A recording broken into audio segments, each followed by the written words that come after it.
Olá pessoal, na nossa aula do dia de hoje a gente vai discutir com você de novo a questão da greve dos caminhoneiros. Isso porque nós temos aí, além da própria greve, estrito sensu, nós temos interpretações sobre aquilo que aconteceu na greve dos caminhoneiros em termos de consequência para a economia brasileira e, ao mesmo tempo, alguns fatos explicativos do porquê que a greve dos caminhoneiros aconteceu. Então vamos lá, vamos tentar entender um pouquinho a respeito dessa questão. Você se recorda que o governo Temer passou recentemente pelo pior momento do seu governo, desde a delação do grupo JBS Friboi, onde os irmãos Joesley e Wesley Batista fizeram denúncias gravíssimas envolvendo o pagamento de propina para a própria figura do Michel Temer, através do ex-deputado federal Rodrigo da Rocha Loures. O momento atual foi o momento onde os caminhoneiros, apoiados pelas empresas de transporte, resolveram fazer uma grande paralisação a nível nacional, provocando um grave desabastecimento na área de combustíveis e também de outros gêneros, como os alimentícios, materiais de construção, embalagem plástica e por aí vai. Literalmente, o Brasil parou por um período aí de aproximadamente 10 dias. A grande questão fundamental é nós tentarmos entender o porquê dessa greve dos caminhoneiros. Os caminhoneiros têm reclamado muito que nos últimos anos ocorreu o aumento dos pedágios, notadamente com valores acima da inflação. Por um outro lado, houve um aumento dos combustíveis durante a gestão do Pedro Parente como presidente da Petrobras, lembrando que o Pedro Parente não é mais presidente da Petrobras.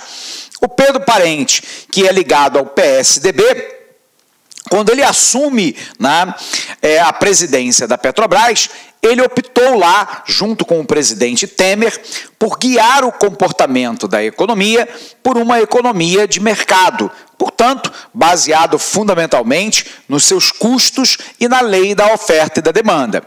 Como a Petrobras vive hoje um dos maiores endividamentos da sua história, a forma encontrada pelo Pedro Parente para equacionar o caixa da empresa foi transferir para o preço dos combustíveis aumentos de preços seguidos que só no último ano corresponderam a aumentos superiores a 26%.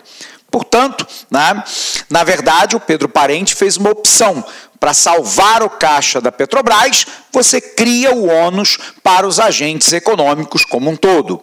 E aí é óbvio, como a Petrobras, na prática, ela exerce o monopólio da distribuição de derivados de petróleo no Brasil e de refino, a Petrobras sabe que ela conta com uma demanda inelástica.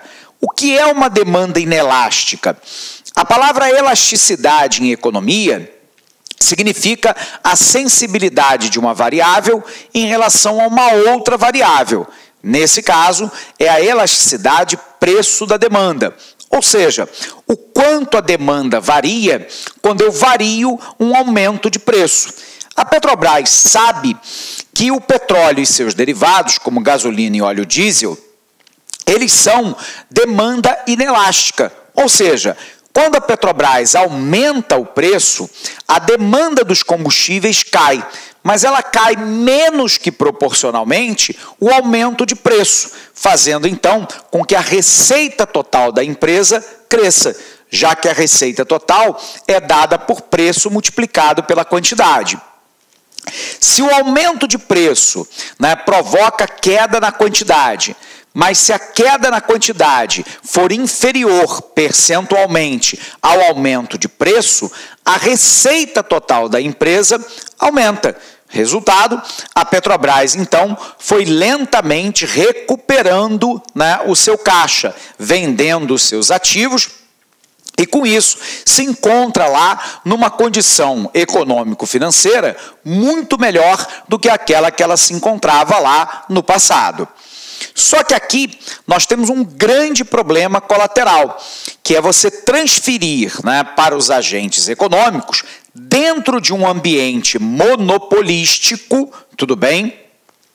A sua margem completa de custo-lucratividade para tirar a empresa do prejuízo.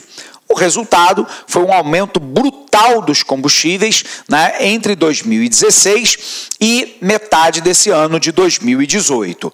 Resultado, pressionados lá por um lado, pelo aumento do preço dos combustíveis, pressionado pelo aumento do preço dos pedágios, tendo como contrapartida uma queda significativa da atividade econômica. Lembrando, a economia brasileira em 2014, né, cresceu apenas 0,5%. Em 2015, uma queda de 3,8%. Em 2016, uma queda de 3,67%. E no ano passado, um aumento da economia de apenas 1%. A previsão para 2018 é de um crescimento de 3% segundo o governo, mas segundo o FMI, o Brasil deve crescer entre 1,8% e 2,3%. Então, de um lado, os caminhoneiros e as empresas de transporte se viram pressionados por um aumento significativo de custos gerado pelo aumento dos pedágios e o aumento do preço dos combustíveis e, consequentemente, né, de outros componentes na manutenção, né, da frota, como, por exemplo, os pneus, porque quando o preço do diesel aumenta, nós, na realidade, estamos observando um reflexo do aumento do preço do petróleo, que reflete, por exemplo, na produção de borracha para os pneumáticos. O resultado é que, pressionado de um lado pelo custo do frete, pelo custo do pedágio, pelo custo do combustível e da manutenção dos veículos, e, por um outro lado, uma queda na demanda por frete, fez com que o preço do frete caísse, gerando, então, né, uma perda de lucratividade pelo setor de transporte e prejuízo, muitas vezes, para essas mesmas empresas e para o caminhoneiro de maneira individual, autônomo. Resultado, os caminhoneiros resolvem parar para fazer uma luta dupla.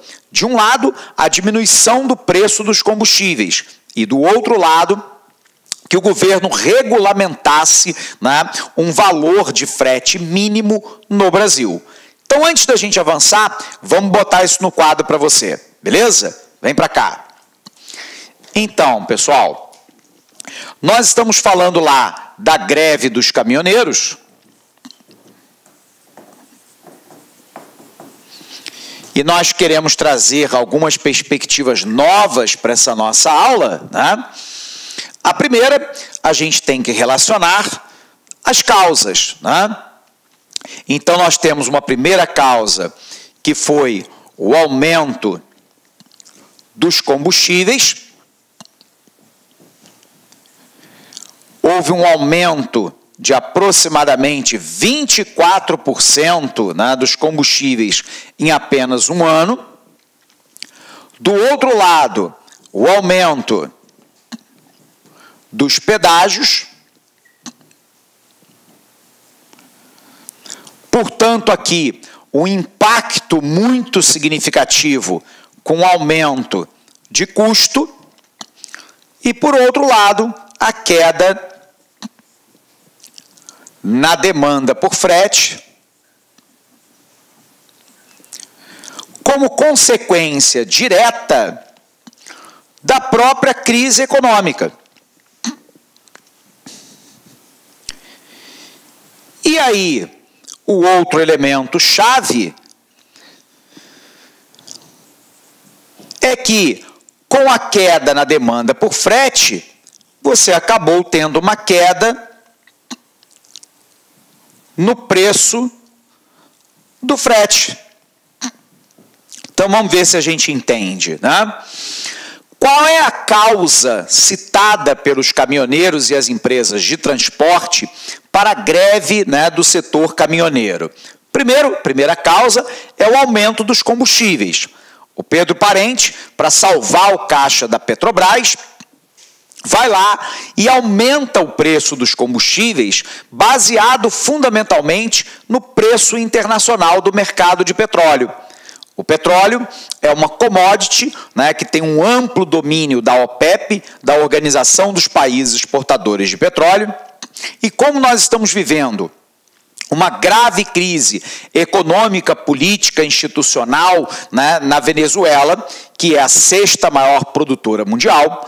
Por um outro lado, os Estados Unidos, né, que se retiraram do acordo de desnuclearização do Irã, e o Irã detém aproximadamente 9% das reservas mundiais de petróleo, somados ao fato de que o Iraque é um país que ainda não se encontra estabilizado, e o Iraque representa 11%, né, do petróleo do mundo, e considerando que a economia mundial iniciou um processo de recuperação econômica com o aumento da demanda por petróleo, a oferta passou a ser menor do que a demanda, jogando a cotação de petróleo para cima.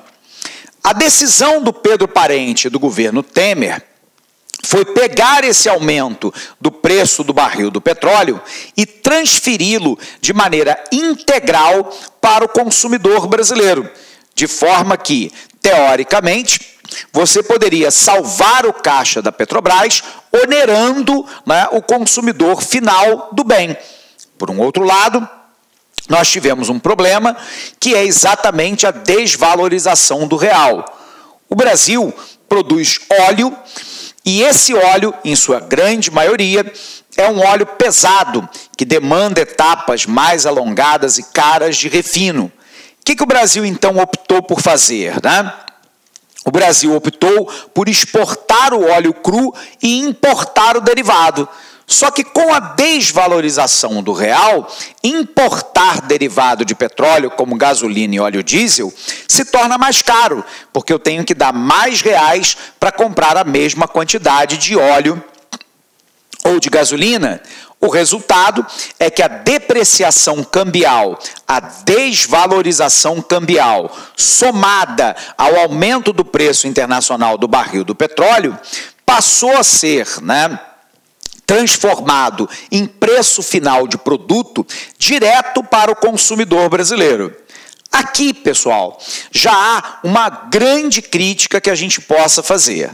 A primeira crítica é que a Petrobras ela não leva em consideração que mais de 2/3 dos derivados de petróleo, como gasolina e óleo diesel, são produzidos, né, no cenário doméstico e, portanto, tem que se levar em consideração os custos de produção doméstica da própria Petrobras.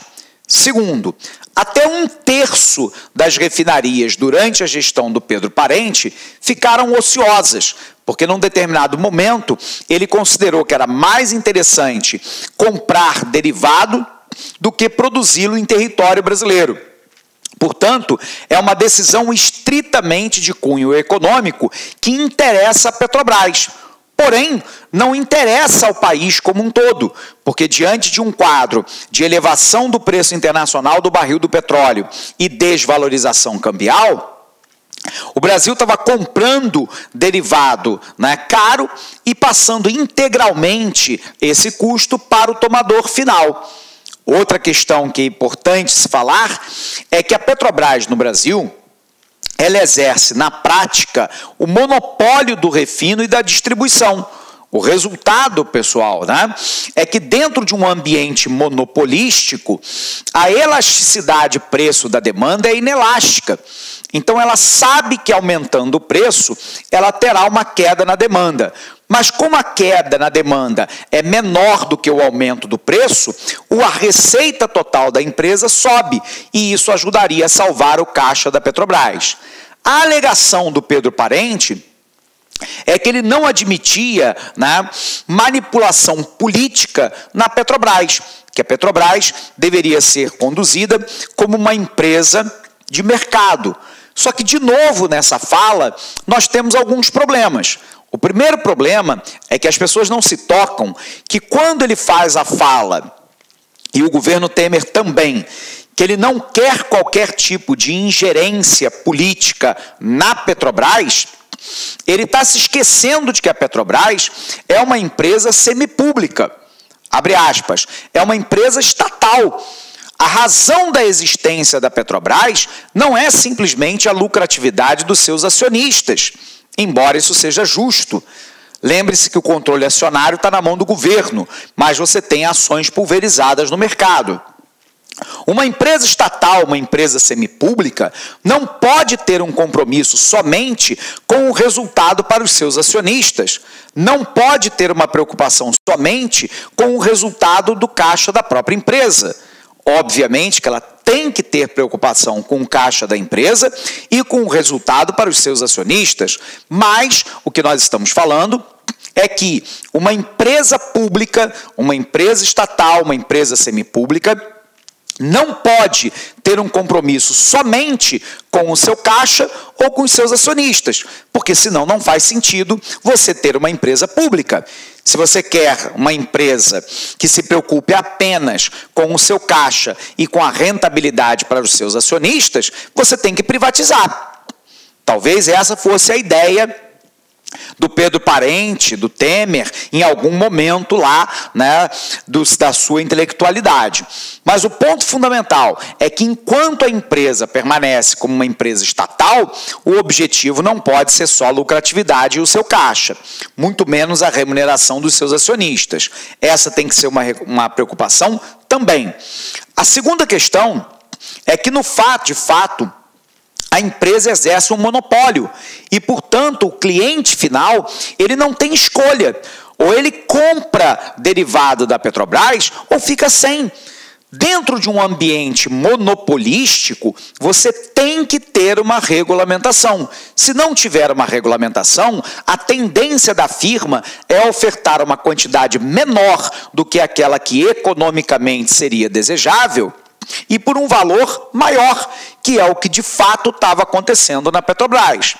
Outra questão, que é uma crítica importante, é que quando as pessoas falam não quer interferência política na Petrobras, quer que a Petrobras se comporte como uma empresa de mercado, o que as pessoas não percebem é que isso é uma decisão política.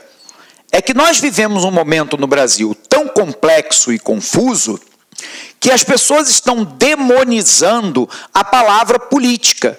Mas a política é a administração da coisa pública, daquilo que é para mim, para você, para todos nós. E, portanto, quando o governo toma uma decisão de não ter interferência política na Petrobras, essa decisão é, antes de mais nada, uma decisão política, que tem consequências políticas, dentre elas o aumento dos combustíveis e a crise no setor de transporte. A outra questão, nós estamos no Brasil num momento delicado e é compreensível que todos nós estejamos profundamente insatisfeitos com a política, os partidos políticos e os políticos. Mas creia em mim, não há solução que não seja realizada por meio da política. O que não significa dizer politicagem. Significa política com P maiúsculo, que é a administração da polis, da coisa pública, da res pública. E, portanto, quando o governo autoriza o aumento dos combustíveis, né, ele não percebe que isso tem uma consequência extremamente danosa no seio da economia como um todo, pressionando o custo das empresas.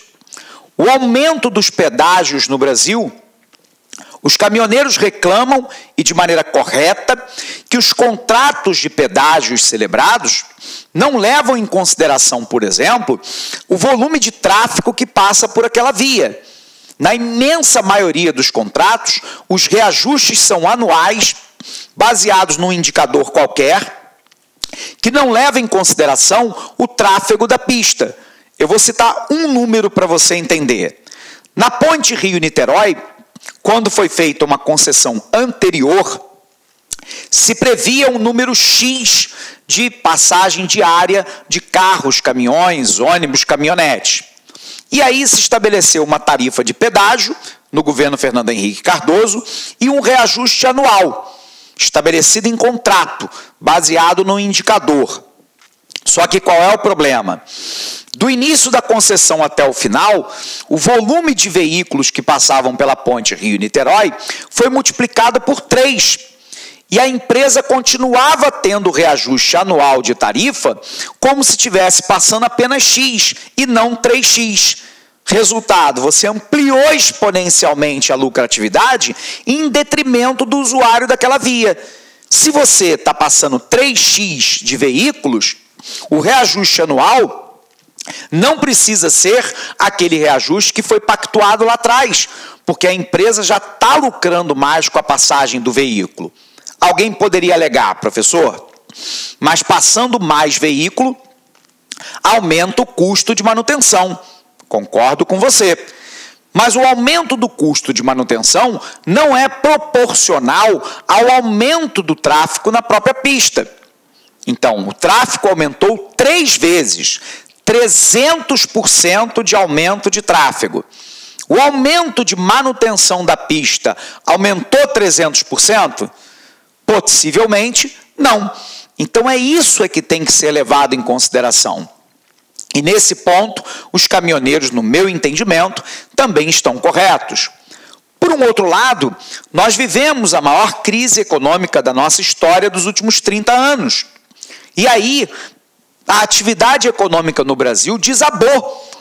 Nós temos no Brasil hoje 12,5 milhões de desempregados. Com esse número de desempregados, a atividade econômica em queda, houve uma queda no PIB per capita do brasileiro, a demanda arrefeceu, e com a demanda arrefecida, tudo bem, você passou a ter uma demanda de frete que passou a ser menor do que a oferta. Se a demanda é menor do que a oferta, o preço do frete cai. Resultado, queda no frete provocado pela queda na demanda por frete pela crise econômica, somando-se ao aumento de custo. Resultado, greve dos caminhoneiros. Bom, essa greve dos caminhoneiros terá um impacto no PIB desse ano. O cálculo ainda não foi mensurado, mas provavelmente terá um impacto sobre a inflação, já que durante o período que os caminhoneiros estavam parados e nesse período posterior à parada, os preços ainda estão se ajustando, já que ainda tem muitas empresas que estão desabastecidas, ao menos parcialmente, de insumos. Por um outro lado, você teve uma parada da atividade econômica praticamente no Brasil como um todo. Então, terá um impacto potencial com queda do PIB e com aumento dos preços. Porém, a grande questão da greve dos caminhoneiros, que nos salta aos olhos, é que há algo muito errado na modalidade de transporte que o Brasil escolheu. Vem para cá. Vamos tentar entender isso aqui. Ficou claro, mais uma vez, que a modalidade de transporte no Brasil é uma modalidade profundamente equivocada para um país de dimensões continentais como o nosso. Observe, né, que quando nós analisamos os modais de transporte, nós temos lá o transporte ferroviário. E aqui não importa se de superfície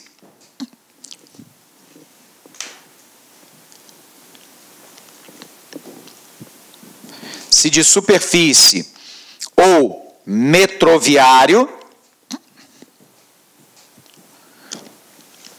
nós temos o transporte hidroviário, e aqui não importa se a navegação de cabotagem, que é aquela que acompanha a linha da costa, ou a navegação fluvial. Para países de dimensões continentais como o Brasil, nós estamos falando do Canadá, dos Estados Unidos, da Índia, da China, da Rússia. Essa é a base do transporte. Tudo bem? São modalidades mais baratas, com alta capacidade de carga, pouco sujeito a acidentes, de manutenção barata, menos poluente ou não poluente, e por aí vai. A base de transporte de cargas e passageiros está aqui. Mas o Brasil ele optou, desde a década de 1930, se aprofundando no governo JK de 1956 a 61, no modal rodoviário. Hoje, mais de 65% do transporte de cargas e passageiros se dá nesse modal. Qual é o problema do modal, né? O problema é que o modal rodoviário é um modal caro, porque utiliza um hidrocarboneto fóssil caro, que é o petróleo. Ele é poluente, porque ele queima petróleo e, portanto, lança dióxido de carbono na nossa atmosfera, que é um dos gases, né, de efeito estufa. Por um outro lado, é mais sujeito a acidentes. Todos os anos no Brasil morrem mais de 45 mil pessoas em acidentes de trânsito. É uma manutenção cara, porque o Brasil é eminentemente um país tropical e equatorial. O índice pluviométrico é intenso. A água da chuva provoca dois efeitos. A queda mecânica provoca a erosão, que nós chamamos de erosão pluvial, que vem da chuva, e a água da chuva é ligeiramente ácida. Ela provoca um intemperismo químico no asfalto, que é o processo lá de degradação, de desgaste do asfalto. Além do que, nós temos um processo que nós chamamos de intemperismo físico, por termoclastia. Termoclastia significa calor. Então, o asfalto, ele dilata, contrai, dilata, contrai, dilata, contrai. Resultado, ele se fragmenta. Então, o modal rodoviário deveria ser apenas um modal complementar e não um modal base. Mas, no Brasil, o modal rodoviário é o modal base, encarecendo o preço dos alimentos e demais produtos da nossa economia, provocando deslocamento extremamente longo da classe trabalhadora, tirando competitividade do Brasil, tirando, né, a possibilidade do Brasil ter lá uma economia mais dinâmica. Observe que, diante da crise dos caminhoneiros, o governo acenou, primeiro, né, com uma redução dos preços do diesel na Petrobras, sendo subsidiado pelo governo para que a Petrobras eventualmente não tivesse prejuízo. Portanto, quem vai pagar sou eu e você, porque o governo planeja tirar 11 bilhões do orçamento para subsidiar o diesel. Então, na verdade, esse dinheiro está sendo tirado da saúde, da educação, da segurança pública, da habitação, da preservação e conservação ambiental e por aí vai. Tudo bem? Então, o governo sinalizou uma redução de 46 centavos, né, no diesel e sinalizou com um preço de frete mínimo. Duas soluções que são tipicamente soluções conjunturais, que depende do conjunto de condições da economia num dado momento, mas que não muda a estrutura econômica. Observe, você tirar 11 bilhões do orçamento para subsidiar a compra de óleo diesel junto à Petrobras é uma sandice. Na verdade, o que deveria ter sido feito de maneira correta é produzir refino de petróleo nas refinarias brasileiras, ampliar o parque de refino das refinarias brasileiras, fazer uma análise completa de custo da Petrobras de produção e de refino e melhorar o sistema de distribuição para reduzir custos de maneira holística no segmento para o consumidor final. O que se precisa é reanalisar as condições de concessão de rodovia e incluir no cálculo do pedágio o volume de transporte de veículo que passa por ela, desonerando, né, esse pedágio para o consumidor final. Por um outro lado, o que se tem que avaliar é que a política de preço da Petrobras não pode se basear simplesmente no preço internacional do barril do petróleo e na desvalorização do real. O que tem que se analisar é o custo de produção de uma empresa monopolística, que tem uma responsabilidade por ser uma empresa semipública, por ser uma empresa estatal. No entanto, pessoal, a grande questão não foi tocada, que é a medida estrutural para sanear o problema. A medida estrutural é você fazer investimento na mudança do modal de transporte. Desse modal, que tem que ser apenas complementar, com fortes investimentos nesse modal e nesse modal, para que no futuro ele se transforme no modal base. Isso o governo sequer toca no assunto. Então, de novo, no Brasil, a gente segue discutindo questões conjunturais, e não é que essas questões não possam ou não devam ser discutidas, mas nós não discutimos questões estruturais. E, portanto, essa crise foi apenas adiada. Daqui a pouco nós teremos outra. Porque a questão de fundo, que é a matriz de transporte do Brasil, não foi alterada. Ela permanece seguindo no modal rodoviário, que, repito, é um modal inadequado. É um modal caro, poluente, com baixa capacidade de carga, mais sujeito a acidentes e de manutenção cara. Tanto que não é a matriz de transporte dos países de dimensões continentais como o Brasil. Certa vez um aluno me lembrou que os Estados Unidos ainda têm uma forte participação do modal rodoviário no transporte. É verdade, mas observe que nos Estados Unidos você tem a intermodalidade e, portanto, afirma, se ela entender que o custo rodoviário é muito alto, ela pode optar, por exemplo, pela ferrovia. E se você olhar o mapa ferroviário americano, ele corta o país inteiro, de norte a sul, leste a oeste, ou modal hidroviário, com a navegação de cabotagem na costa leste e oeste americana, e com a navegação fluvial de norte a sul, pelo rio Mississippi e o Missouri. Portanto, pessoal, mesmo nos Estados Unidos, você tem opção. O problema é que no Brasil não tem. Você concentra tudo aqui.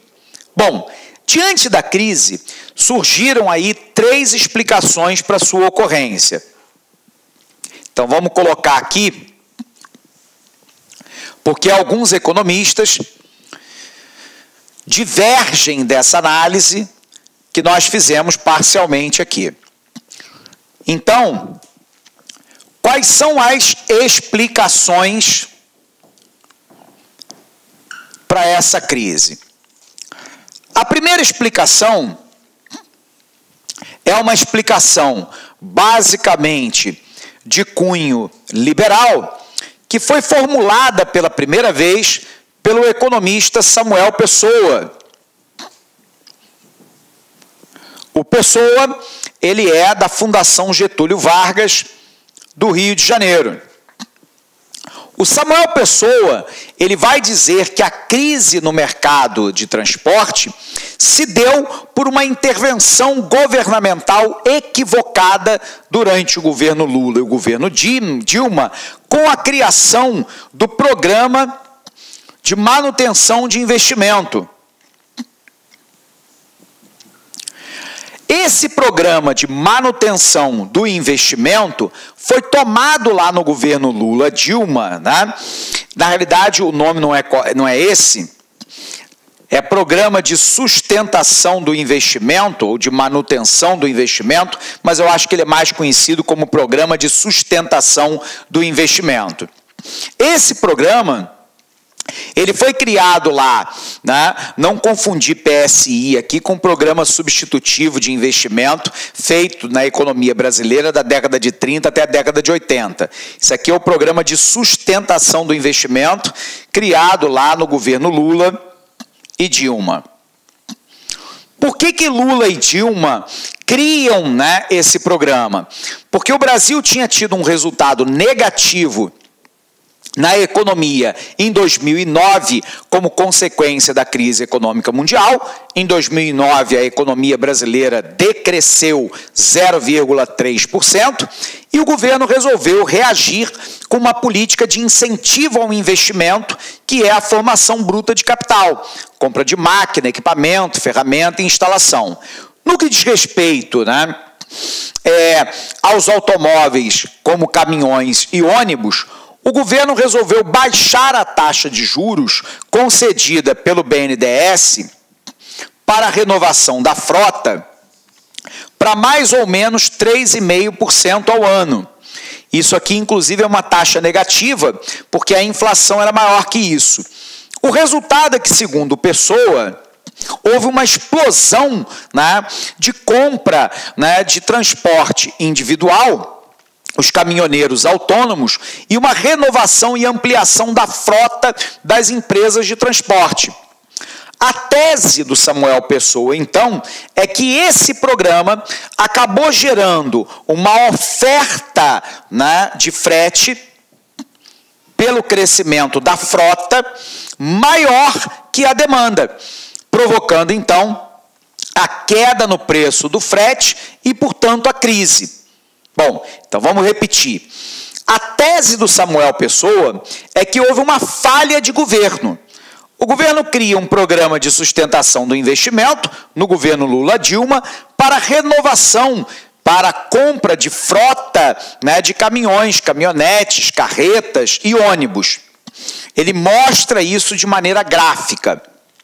Houve um crescimento, né, da frota durante o período em que o PSI, até 2016, esteve ativo. E aí o que ele alega? Que a oferta, né, de frete provocado pelo aumento de caminhões, carretas e ônibus foi maior do que a demanda, provocando a queda do preço do frete e aí a crise. Bom, isso aqui é basicamente a explicação dele. E aí, de maneira complementar, ele coloca lá que também houve uma queda na demanda, provocada pela queda da atividade econômica e um aumento dos combustíveis. Mas a causa principal para ele é a falha de governo na manutenção de um programa de investimento para a compra de caminhões, carretas e ônibus. Qual é o problema desse raciocínio? Na minha interpretação, respeitosamente, é que, na verdade, o Samuel Pessoa, ele isola uma variável. Qual é a variável? É a oferta de frete provocada pelo crescimento da frota de caminhões.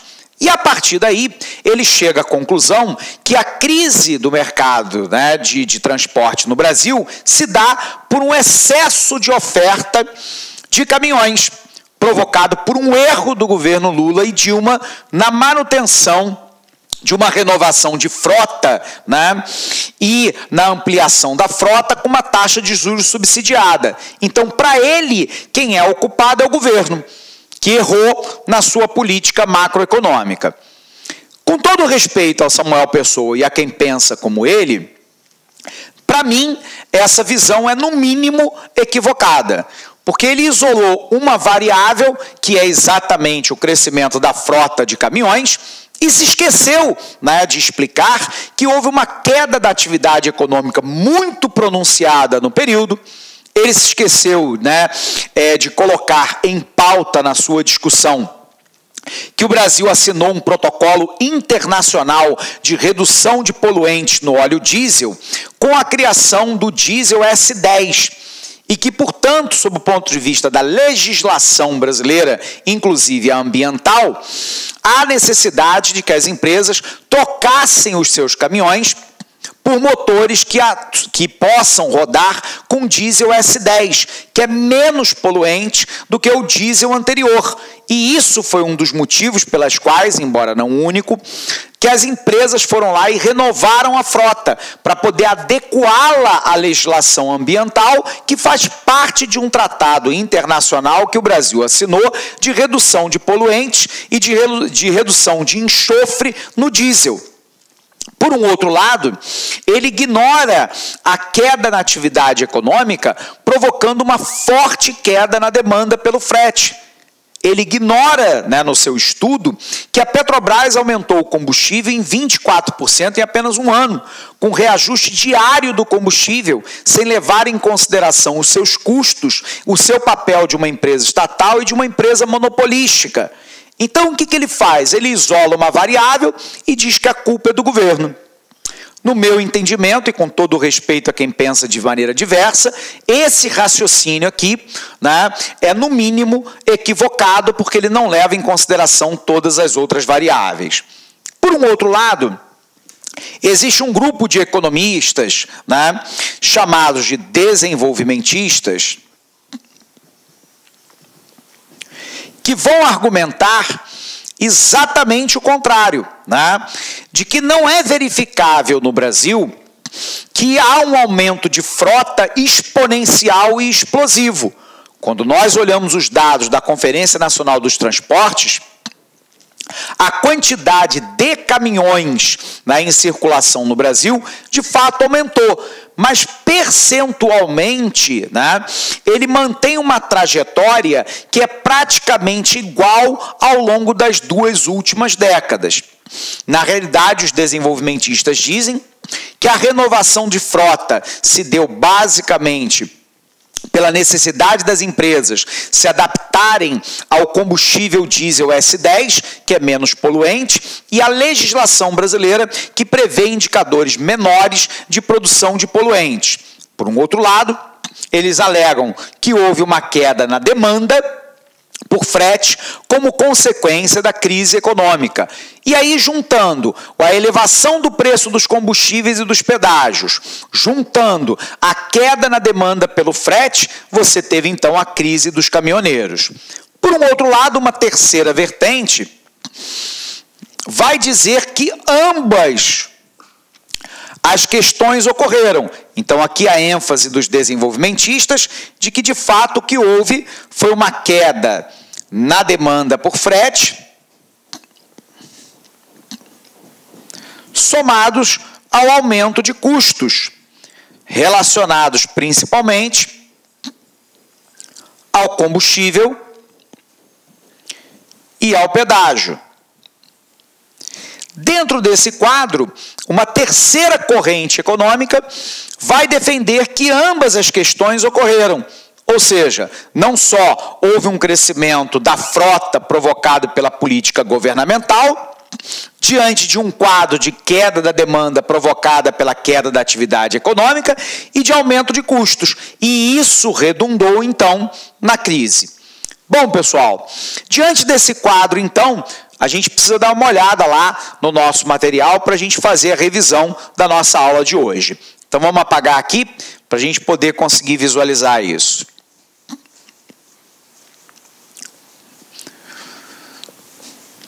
Apagando aqui o nosso quadro, vamos lá, vamos dar uma olhadinha no nosso resumo. O que nós temos então, pessoal?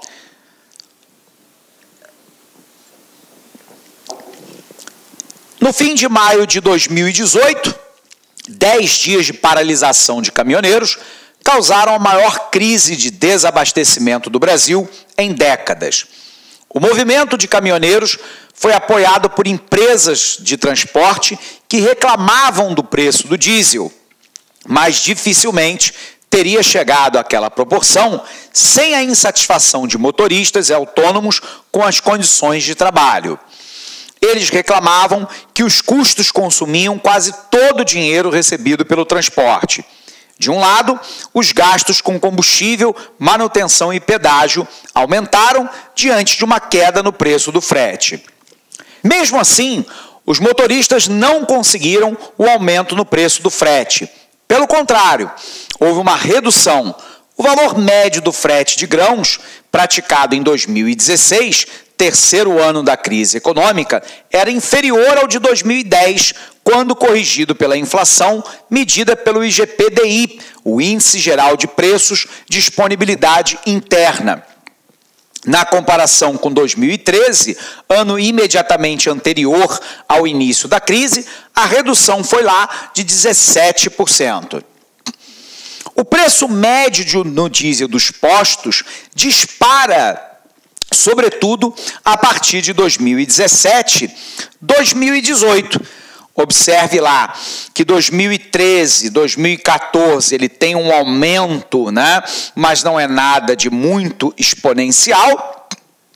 passa lá, né, de um pouco mais de 1,80 para algo próximo a 2,60, mas a partir de 2016 você tem um aumento de 2,80, depois para 3,20, depois para 3,60. Há um aumento exponencial aqui justamente durante a gestão de Pedro Parente à frente da Petrobras. Lembrando, óbvio, que essa política não é uma política da Petrobras à revelia do governo. Ela foi apoiada pelo governo Temer, já que o governo tem aí o controle acionário da própria Petrobras. Por um outro lado, a partir da constatação de que houve uma queda no preço do frete, ou pelo menos não houve um reajuste no mesmo nível dos custos, começaram as teorias sobre os motivos para o fenômeno. São duas grandes ideias. Primeiro, houve um incentivo exagerado à compra de caminhões no Brasil entre 2009 e 2013, o que teria aumentado a oferta de caminhões disponíveis para o serviço. Com muita oferta, o preço do frete caiu. Não houve, a segunda tese, não houve aumento excessivo de oferta de caminhoneiros para o frete, mas sim uma redução grande na demanda por eles.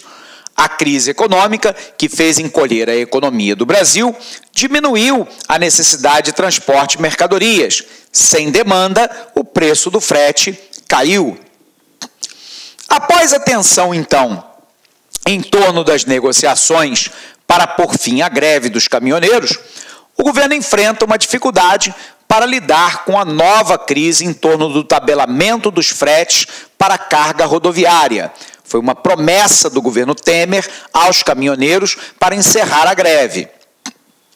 Diversos setores empresariais, sobretudo o agronegócio, porém discordam da tabela com o argumento de que aumenta em até 30% os custos com frete e ainda interfere na livre concorrência de mercado.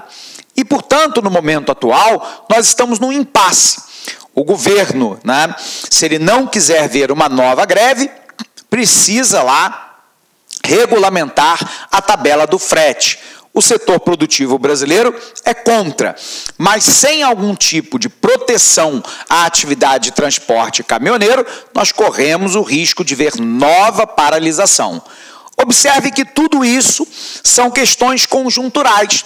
Nós não estamos discutindo as questões estruturais que poderiam, de fato, equacionar o problema. Pessoal, um abraço imenso para cada um de vocês, bons estudos e até a nossa próxima aula. Olá, meus amigos! E aí, gostou da nossa videoaula? Ótimo, bacana. Então, estou aqui mais uma vez para convidar você a adquirir o material de apoio aí. A gente está pedindo aí uma contribuição simbólica aqui da Lá Concurso por R$ 29,90, né? Todos os PDF, mais essa metodologia aí fabulosa do Personal Coach. Eu vejo que muitos alunos não conseguem ter alta performance porque não conseguem elaborar um plano de estudos, né? Uma sequência coerente, prioritária. Ele vai se perdendo no conteúdo. Então, o Personal Coach vai te ajudar bastante nisso por apenas R$ 29,90. E, claro, a chamada daquela cerejinha do bolo que vai coroar a sua preparação para esse concurso inédito aqui da PM Bahia. O nosso super aulão de véspera. Tá? Aqui estão os professores aqui, já estão todos eles contratados, combinei com todo mundo já. 30 horas, né? Cada professor vai gravar blocos de 30, por exemplo, vou pegar aqui o professor Edenilson, né? 2 horas, então ele vai ter 4 blocos aí, tá? 4 blocos de 30 minutos, né? Isso aqui não será disponibilizado no YouTube, será lá na nossa plataforma do Lá Concursos, um link está aqui para você fazer a sua inscrição, né? Por apenas R$ 49,90, tudo bem, gente? Então, um forte abraço, espero vocês. Tchau, fui! Clique lá.